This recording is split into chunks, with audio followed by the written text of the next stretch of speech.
My name is Amy Tilley. I'm the Director of Development for Liberty Hospital Foundation, and I have the pleasure of being the chairperson of the board for the Liberty Area Chamber of Commerce. Thanks so much for attending our first virtual luncheon today. This webinar is being recorded and can be accessed on the Chamber's website by this afternoon. All participants right now are muted. If you have questions, you can ask them at the end of the presentation using the chat feature. At this time, I'd like to welcome today's presenter, Gary Zaborac, Director of Public Health at Clay County Public Health Center. He's going to be providing us on an update on the current status of COVID-19 in Clay County and an outlook for our community's future. So I'm going to turn it over to Gary now, and thanks so much for joining us today. Great. Thank you for having me, Amy and Gail. I appreciate the opportunity to talk about this very important issue that we're all going through right now. So thank you for having me today. So what I want to do is just give you a brief background, a little history on the coronavirus, COVID-19, then talk about what our history is here in Clay County as we are experiencing the pandemic locally. And then finally, I'll be happy to try and answer any questions that you may have, and those questions that I can't answer, I'll make sure that I get an answer and get back to you. So again, thank you for having me today to talk. I appreciate it. So let me give you a brief background. So let's start with the where this all started and how it started. Like many human diseases, they come from animals to humans, and this one is no exception. This particular virus was found in bats. We believe that is the original source of this particular virus, and we then think it was potentially transmitted to an animal called a pangolin, which happens to be an animal that's used in China for medicinal purposes. And bats and pangolins are sold in open air wet markets, they're called. And that means that they keep the animals live, and then you go to the market and you purchase the live animal, and then they kill it and slaughter it right there for you to take home. Quite a bit different from the process here in our country. But that's really the origin of the virus. It's called a novel virus because this virus has never went through the human population before. And so what that means is that every day is a new day, a new experience. We learn something new every day as this disease progresses through the human population. And that's the very nature of a novel virus. And unfortunately, this one became a pandemic, which has occurred on multiple occasions throughout human history. So it's not new, but unfortunately this one took over the world pretty quickly. And so its origin was in Wuhan, China in December of 2019, we think, possibly as early as November in 2019, sorry. But that was the origin over in Asia. And there's one expression that we have in public health that we're just, in today's world, with everything being the way we're so connected, we're just a plane ride away from a disease outbreak. And so if you look at the progression of this disease, it traversed the globe very, very, very quickly. And so it was in Wuhan, China, and like I said, in December. And we started seeing cases in December of 2019. We started seeing cases in the United States in January of 2019. And as I'm sure you're all aware, it exploded. And I'll talk some statistics here in a second. It really exploded across the planet. And certainly did in the United States. We're one of the most populous nations in the world, so it's understandable. And let me give you some numbers here because this is really fascinating for public health geeks like myself. there's, as of yesterday, there were 9.1 million cases worldwide with 472,000 deaths. And I want to show you a website that many of you may have already accessed or seen before. It's the Johns Hopkins website, and let me share that real quick so you all can see that. So you should see that on your screens now. And this particular website tracks on an hourly and daily basis the number of cases all across the planet. And you will see from the red the areas that are most affected. And unfortunately, if you look on the left of the center of your screen, you'll see North America, you'll see the United States. It's pretty much red, the entire country. And so when you look at the 9.1 million cases in the world, the US has about 25% of those cases, unfortunately, 2.3 million in the US. That's more than twice of the nearest next country. And in those 2.3 million cases, we've had about 120, a little over 120,000 deaths. Now, the deaths represent also about 25% of the global total, with there being a global total of 472,000, as you can see on your screen. So we have, we're in the area where we've got about 1 out of every 4 cases on the planet and 1 out of every 4 deaths on the planet, unfortunately.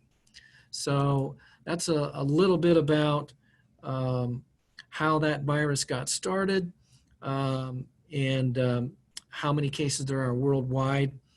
I'm going to come back to this next statistic later because I think it's pretty eye-opening, and I'll make a connection as well to when we talk about what's ahead of us.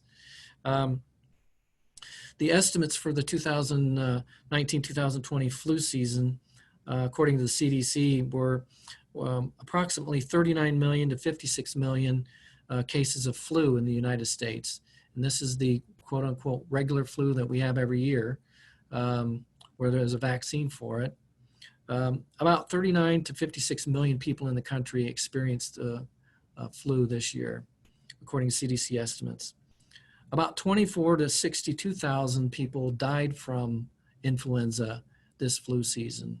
And so when you compare those numbers to the numbers that we are experiencing with COVID, I'm going to come back and make a connection later. That's really, really rather concerning for us as a country. So let's talk about quickly some symptoms. And symptoms usually appear about 2 to 14 days after an exposure occurs. And we know the significant way an exposure occurs is through respiratory droplets from one human being being absorbed by another. It's also from contact surfaces that have been contaminated with the COVID virus, but the majority of the way it's spread is through exposure to respiratory droplets. And as I said, that exposure happens, and then usually 2 to 14 days illness occurs. So there are a lot of symptoms with, or potential symptoms, I should say, with COVID-19. Fever, shortness of breath, a cough, a sore throat, body aches.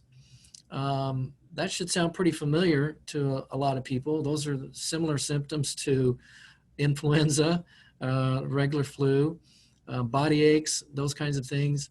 That's what's insidious, if you will, about this particular illness is because it mimics a lot of what the influenza gives you if you become sick with the flu. It also can mimic cold symptoms too, runny nose, for example.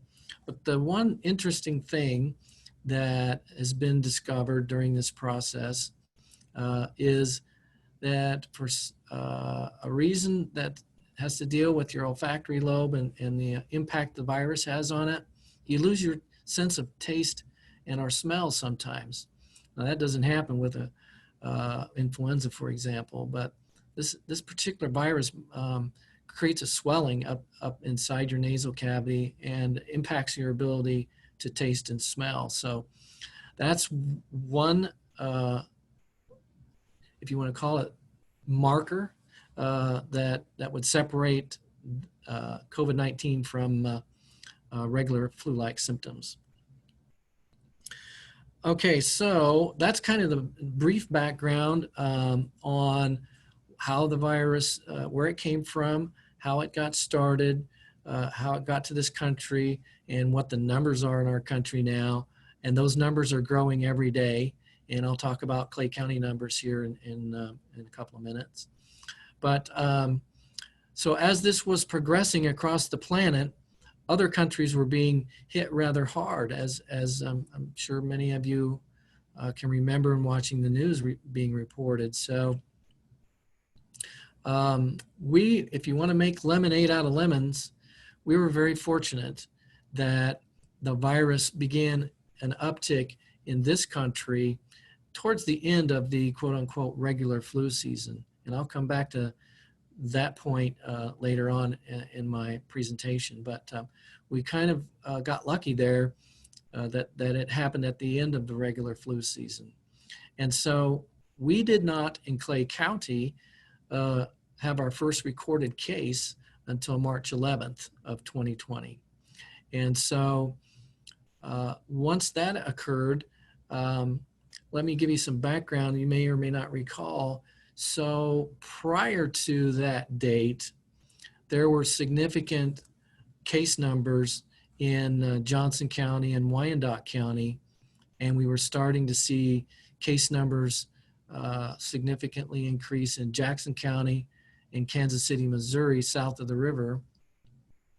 And we in Clay County and Platte County, our numbers weren't happening yet. But as that began to occur, there were nursing home outbreaks, large numbers of cases were occurring. Just by looking at the map, if you will, and the geography, we were quickly becoming ensconced by a massive outbreak of coronavirus in the Northland. And so as those cases were escalating every single day, there began to be the only tool in our tool belt at the time, and still is one of the tools that we have, was the shelter-in-place order. And the shelter-in-place order, the entire purpose of that was not to eliminate the virus, because that's not going to happen, and I'll talk about that later. But the purpose of that was to what you've heard, I'm sure, routinely referred to as flattening of the curve. And flattening of the curve was the effort to prevent huge spikes in illness, which would be debilitating to our healthcare system, especially our hospitals and our physician services here in the metro and everywhere. So the point of all of that was to slow the spread of the virus, not to eliminate it. And so as those orders begin to come in place in the metro area, we were in the unique position of being the only county in the KC metro area to not have a shelter-in-place order. Now we had at that time just a couple of cases. As I said, the first case was on March 11th, but it became clear that that shelter-in-place order was going to be necessary, or we were going to be a hot spot for COVID activity. So on March 17th, I did something that I thought I'd never have to do in my public health career, and I'll never forget it as long as I live. I remember driving home. I came to the office and was here late, putting things together. But I signed a public health emergency order that on St. Patrick's Day evening, actually, for shelter in place. And so that was on March 17th. And so when we go to the graphs here in a little bit, you'll see the impact that that particular action had on reducing cases here in the Northland, especially Clay County. So unfortunately, on April 6th, just a few days later, actually, we had our first death in Clay County. That was April 6th. And that was really the a moment where things began to pick up in terms of attention on this particular issue. I know the shelter in place got everybody's attention, but when you start having the deaths that occur, that takes it to a new level, unfortunately. And so we had, and I'll show you the curve here in just a second. I got a couple other things I want to go over first. So that was April 6th, and up until just recently, and again, we'll show you the curve, we have been in a relatively stable, would be the word, position in terms of the number of cases. The number of cases have grown every day. But when I talk about stable cases, I'm talking about the number of cases that we see, short of the couple outbreaks that I'm going to talk about also here in a couple of minutes, has been relatively flat and stable. And I think that's because of the plan that we are executing that I'll talk about briefly here in a second. The people, a lot of people are practicing physical distancing, are wearing face masks. And I do want to take this opportunity to say that is and continues to be the tools in our belt: a shelter-in-place order, physical distancing, and the wearing of face masks, and good practice good hygiene as well. Those are the primary ways that we have now, unfortunately, the only ways to control the spread of this virus. So I want to implore everybody. I think we as a community can do a better job in physical distancing and in mask wearing. And the purpose of the mask is not to protect you per se. It is to prevent you, especially if you're an asymptomatic carrier, which we'll talk about, from spreading the disease to others. And so that's why that's really, really important. We don't have a lot of tools in our belt. And so in order to keep this thing reasonably, and I use that word cautiously, reasonably under control, we have to go to social distancing. We have to use face masks. We have to avoid large public gatherings, especially indoors. So I just want to put that out there as well. So our public health response, there's really three areas that we're tasked with in this. The first and foremost is our epidemiological response as a health department. It's our fundamental / foundational role to prevent the spread of disease in our community. And so we do that through epidemiological investigation, disease control methods. So we collect case reports, we investigate contacts, and this is another important tool for us in public health. It's why testing is so important now, and that is the contact tracing, because contact tracing is the area for our epi staff to determine who has been exposed and remove them or quarantine them from the population and isolate them if they're ill, so that they don't go out and continue to infect other people. That's how you slow the spread of the disease as well. And so we have what are called contact tracers. We call them disease investigators, but it's the same thing, who are doing that every day. Every time we get a positive case, okay, who have you been in contact with? Where have you been the last couple of days, et cetera, et cetera. And that's our job, is to track, kind of like being detectives, if you will, to track all that information down and then hopefully remove those folks from the general population through quarantine and isolation, so that we don't have to go back to a shelter-in-place order like we had to in March. And I know nobody wants to do that again. And believe me, I'm at the front of the line when I say that. I do not want to ever have to do that again. I know that's created a lot of hardship for people. I understood that from the day one, and it's weighed heavily on me. Unfortunately, it had to been done in order to prevent more deaths and more people from getting sick. So wearing your mask, physically distancing, and the getting tested and contact tracing are the ways that we can minimize, if that's the right way to say it, the spread of this virus. And in terms of the testing, we're doing testing at community testing every day, Monday through Friday, at the Pleasant Valley Baptist Church, and that's for symptomatic people or asymptomatic people. And just to recap, okay, asymptomatic just means that you have the virus and you're shedding the virus, but you're not showing any signs or symptoms of it. A symptomatic person would have any or all of the symptoms that I described earlier in the presentation. An asymptomatic person would not, and they would feel fine, but yet they're out there spreading the virus. And the other part of the mask issue is we know that the respiratory droplets from talking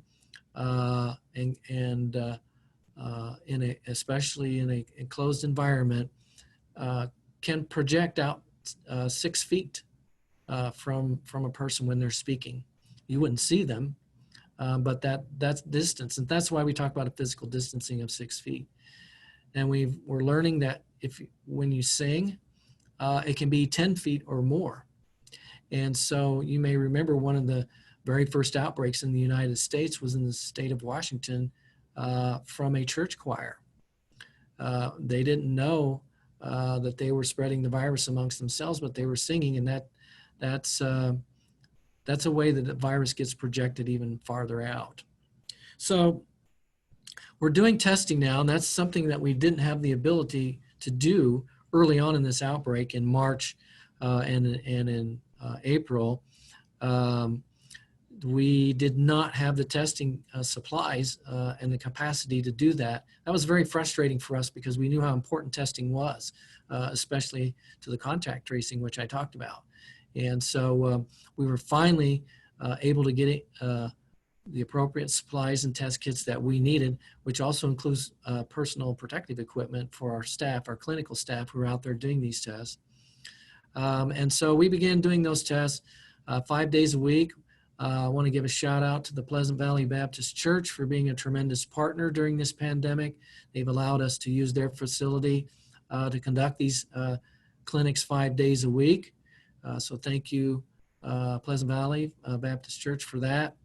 And so we're over there with our clinical staff. It's a very smooth operation. It doesn't take very long. So I would encourage you all, if you haven't been tested, to get tested. And take advantage of that opportunity. So there are also other opportunities. Many healthcare providers in the Northland are providing tests as well. And the city of Gladstone has a collaborative partnership with Walmart Corporation that the Gladstone, right behind the Gladstone Hy-Vee, the Walmart over there, you can go over there a couple of days a week, and they're doing on-site testing drive-through as well. So we have much more testing opportunity now than we did when this all started. So another part of our public health response is community awareness and education. And so hopefully you've either seen things in the newspaper or on our website or Facebook or Twitter. I know the chambers and Gail, especially the Liberty Chamber, has been real good about posting updates to the membership, and we appreciate that, Gail, very much. So we try to provide as much education and awareness as possible. So that's really the public health roles in all of this. We're part of the larger health team But in terms of us being actively on the ground, front lines, it's our clinical staff that are doing the testing, and then our contact tracers that are doing the actual investigation to try to stop the spread of the disease. So in May of this year, there was a package of money made available called the CARES Act. The federal government provided billions and billions of dollars to help fight this pandemic. And so we were fortunate in Clay that we received that money early on. And so we received $2.93 million. And that money is being used to hire staff, nurses, epidemiologists, contact tracers, and others to help us fight this disease. Our current staff have been doing 7 days a week in some cases since this all began. And frankly, we're a little bit gassed, to be quite truthful about it. All of this effort has really been taxing on the staff. And I must say, my heart goes out to them. I am so proud of our staff here at Clay County Public Health Center. They've done an amazing job. I can tell you that as of last week in the KC Metro, both sides of the state line, our health department at our mobile test site has completed more tests than any health department in the Kansas, Missouri metro area. And I'm very proud of them. And our epi staff are just working 7 days a week, just doing an amazing job. And so is everybody else. One of the things that is important to know is the health department our size, we're currently understaffed significantly because of budget, but we're in a size range for 250,000 roughly population of Clay. We're understaffed by about 20 people right now. And so what that means is that when we have an unfortunate circumstance like this, anytime there's an emergency response that's required of public health, it's all hands on deck. And that means that you may have been hired to do one thing for the health department, but when it's an emergency, everybody bands together and works together. Now, we don't put people in compromising positions or uncomfortable positions that they can't perform. I'm not saying that. But it's all hands on deck. And so everybody has been involved in this process of response since the very beginning. And again, I'm just so proud of our staff. They're just knocking it out of the park. So one of the things that I wanted to also tell you about in terms of the CARES Act funding is that we're significantly increasing our testing supplies. We're significantly increasing our personal protective equipment. And that's going to come into play. And I said earlier I would touch on this later. It's going to come into play this fall because, and I'll get to that in a second, but because of what we expect to occur later this year. So I'm sure there might be a lot of questions about the news recently about long-term care outbreaks. And so I want to touch briefly on that. The responsibility of doing licensing and certification and inspections of long-term care facilities resides with the Department of Health and Senior Services. It does not reside with the Clay County Public Health Department. So the state is the entity that comes in and licenses and inspects and investigates on nursing homes. Ours is a supportive role. And so we still do we can assist in testing if they need that assistance, but we also provide the contact tracing and the education for follow-up on those positive cases, because not all the cases in long-term care facilities are residents, they're also staff. And so those staff work there, but then they leave and go home at the end of their shifts. And so that's the health department's role, basically, as I said, a supportive one in long-term care investigations. And so I'm going to pull up a statistic here to let you know what the current situation is at the Pleasant Valley Manor in Pleasant Valley.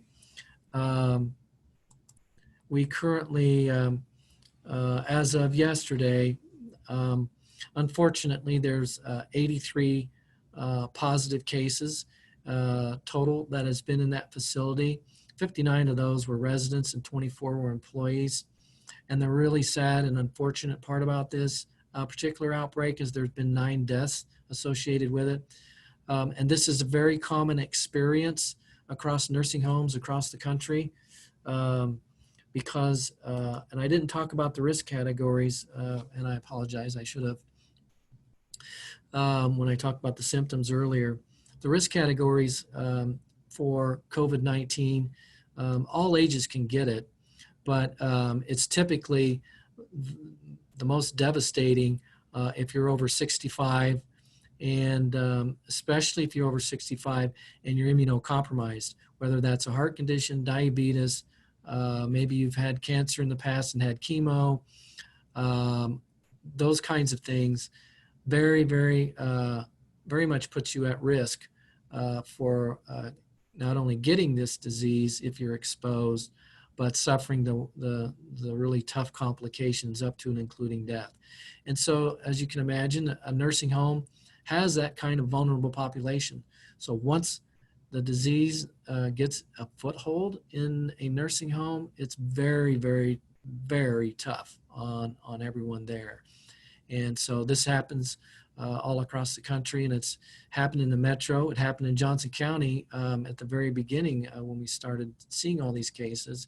It continues to happen all across the metro and everywhere. It just happens to be we had a particularly really bad outcome event here in Clay County. So I just wanted to briefly touch about that particular issue because I know that's been in the news a lot lately. Okay, I want to show you, now I'm going to have to screen share, so let me do that. So this is the update that I get, and so this is as of yesterday.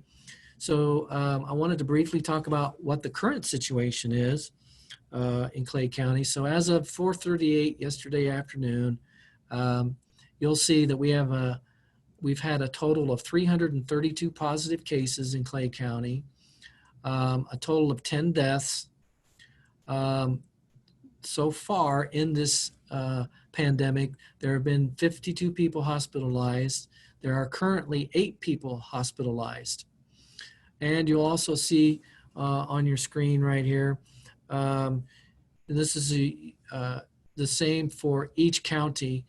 Kansas City, Missouri has within its borders, it is responsible, the city is responsible for the epi investigations.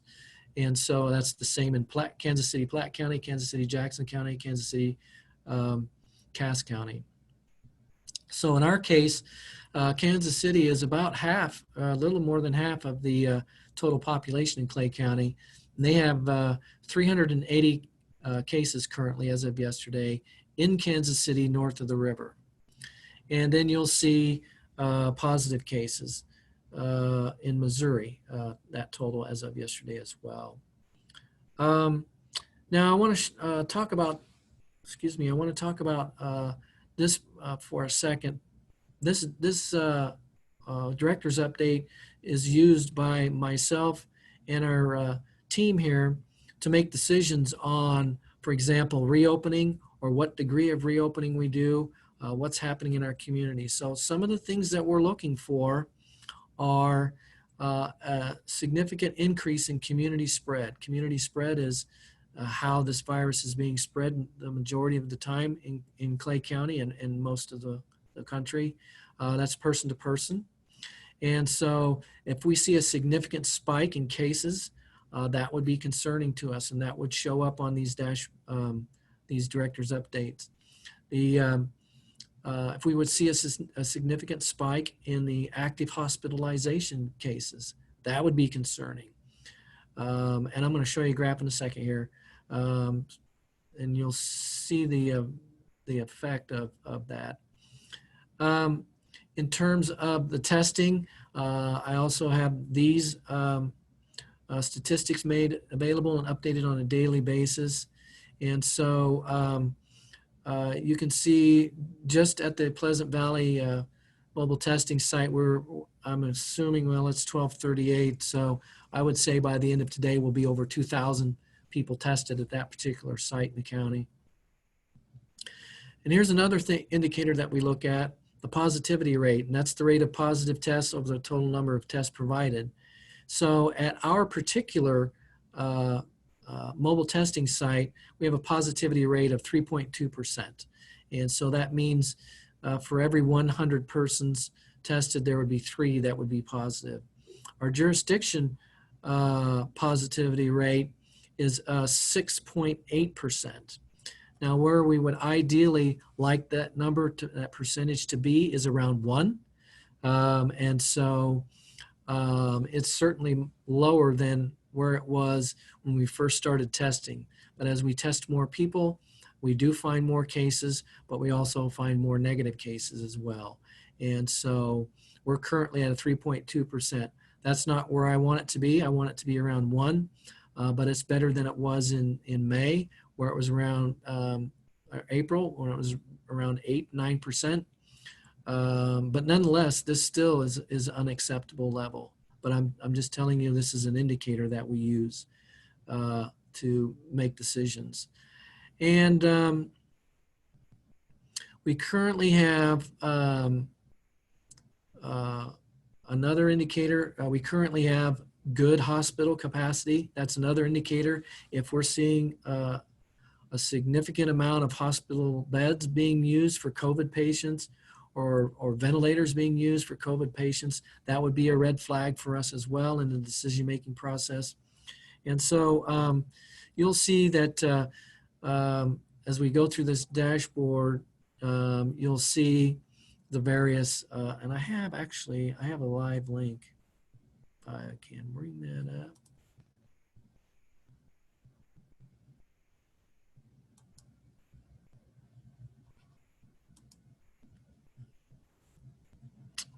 Yeah, hold on.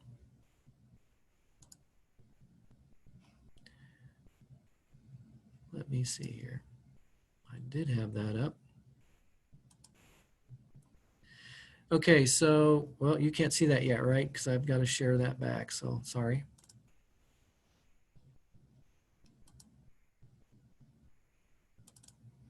All right, now you should be able to see that. So this is what we call our Clay County COVID recovery. This is what we use to track our hospital capacity, our public health capacity, our testing capacity, and sustained reduction in cases. And these are really the 4 basic criteria that we use, in addition to the other things that I talked about, that we use to make decisions. And so you'll see that our current hospital capacity is green, and we just use the stoplight analogy. Red is not good, yellow is caution, and green is good. So you can see we've had, we're in yellow in terms of sustained reduction in cases. We've seen an increase in the number of cases, but that's because we've increased our testing capacity. And we do continue to be relatively low compared to the region in terms of our sustained reduction in cases. Our hospital capacity, as I just said, is green. So our hospitals are operating in a good capacity level in terms of COVID patients. Our testing capacity has increased. We're operating under capacity. So we have a capacity of doing 100 per day at our Pleasant Valley site. We're not testing at that level. Our testing has decreased a little bit, and that's only because people aren't coming in to get tested. We're certainly have the capability to go to that number. And then our public health capacity is in red. And as I've told you, our staff have just been working 7 days a week nonstop practically since this all started, especially certain areas of our staff. But as I've also indicated to you, we are addressing this area of concern with the CARES Act funding and how I described that earlier. So that's just some of the information in terms of how it got started, what it looked like here in Clay County, what the numbers look like now, what the public health role is, and then some current information on the long-term care outbreak. So one thing I get asked a whole lot is what's next? What's the future look like? Can you tell us what it's going to look like in a month? And I learned a long time ago in this career to never get into projections. But that's especially true with a pandemic. As I said in the beginning of this presentation, it's a novel virus. So we do have a lot more understanding and experience here in June than we did back in March, but we're still a long ways away from knowing the full impact of this outbreak and what's next. Here's what I will tell you, what the people in a much higher pay grade than me are all saying, that we are going to have a second wave of this, and we don't know the magnitude of it, but we do expect a second wave to occur. And I said I would come back to this point earlier about flu. The unfortunate thing is that the second wave is projected to occur right at the beginning and during the middle of regular flu season. So unfortunately, we're going to be having two outbreaks, respiratory outbreaks occurring at the same time in our communities all across this country. And I expect will be no different right here. We're going to have a flu season in full gear, running right alongside and parallel to the continuation of the COVID-19 pandemic. And that's going to be very difficult for us as a community. It's going to be extremely difficult on the healthcare system come September, October, November, December, January.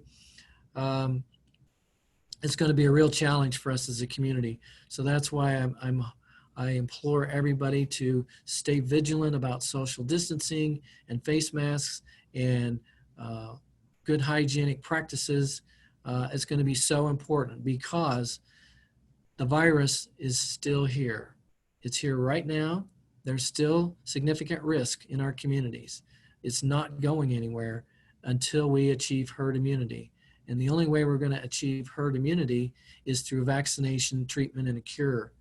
Vaccination is still, by all accounts, not going to happen until 2021. And I think everybody would love to be wrong about that and say, yeah, it's going to be here in October or November or even December. But that's not what the research is telling us. And so we do have a flu vaccine that will be coming. I would encourage everyone to get that, everyone to get a flu shot. That will be very, very important. But we expect the vaccine to not be available till next January, February, March. And then once we get an adequate number of people vaccinated and then herd immunity is achieved, then we'll be able to, I guess, breathe a sigh of relief, if that's the way to put it. I don't think there will be a new normal. I don't think there'll be a going back to the old way on some things. I think we're going to be what you hear is a new normal. I don't know exactly what that looks like, but I do know that we've still got a lot of tough road ahead right now with this virus. And so I hope I didn't depress everybody with that closing summary. I pointed out to respect the virus, that's the key, and to do the right thing. And together as a community, if we work together and protect and help each other, we can mitigate this thing until we do, in fact, get the science and the ability with the vaccine to help protect us going forward. So with that, I'll be happy to answer any questions And I see I got a couple up there. Do you want me to go right to them, Amy? Yeah, go ahead and go to the questions, and I'll just remind everyone that's on the Zoom call that you can ask any questions you'd like in the chat feature, and we'll make sure that they get answered. So take it away, Gary. Okay, so let me find the answer to the question. The question was, if it's either on this one or the other one. Yeah, it's on the other one. Okay. So how many cases are symptomatic versus asymptomatic? And so what we're seeing in terms of people that show up to our clinic, 51% are asymptomatic showing up and getting tested. 48% are symptomatic showing up and getting tested. In terms of the percentage of people that are actually, and I think this is what the question was, the question was, oh, now I've lost what happened. All right. Am I cut off? We can still hear you. Okay, something's wrong. Now I'm not able to. You can't read the chat. Well, yeah, things have disappeared. Wow. Okay, I'll read her question again. It's of the total positive cases, how many are symptomatic versus asymptomatic? Right, yeah. Well, the percentage of asymptomatic cases is low right now.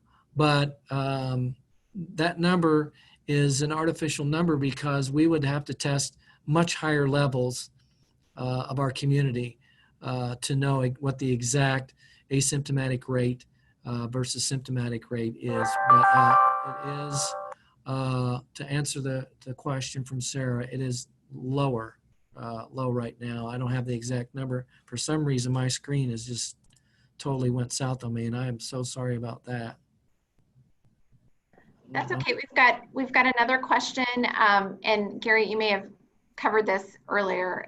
If someone wanted to get a test, you mentioned several locations that they could go get a test.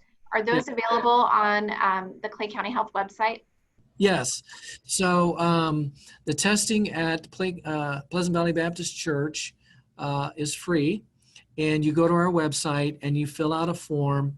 There's some questions that you get asked, and then our staff will reach out and contact you to set up a time and a day for you to come and get tested. And they do not need a doctor's order to do that, correct? No, that's correct. Perfect. That's great. That's great. Any other questions from our panelists? Gail, do you have any questions? I have totally lost the Zoom thing. I can see you, but everything else is gone. That's okay. That's okay. I don't think we have any other questions right now. Gary, why don't you leave us with maybe 2 things that you would love for the community to know or to do as we go about our week and we're heading into a holiday weekend where people tend to get together with other folks. What are some words of wisdom you can leave with us? Well, multiple times, and I'll say it again, we need to respect this virus. It's still out there. There's a significant risk, and there are asymptomatic carriers. And so what we know is if you wear a mask and you socially distance and you avoid large crowds, especially inside, that helps reduce the risk of transmission to people.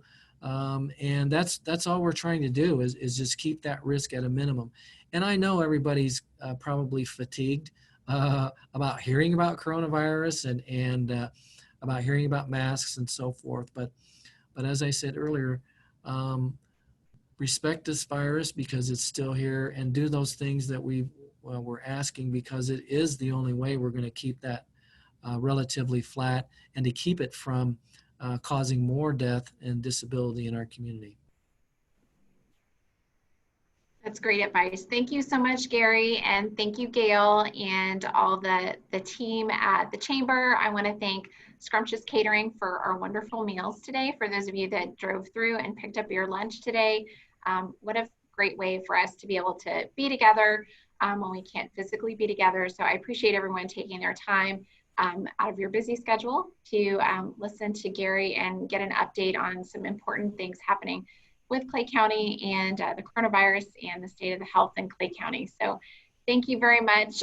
As a reminder, this recorded webinar will be available on the Chamber website later this afternoon. So if you know someone who wanted to join today but weren't able to, be sure to share that link with them.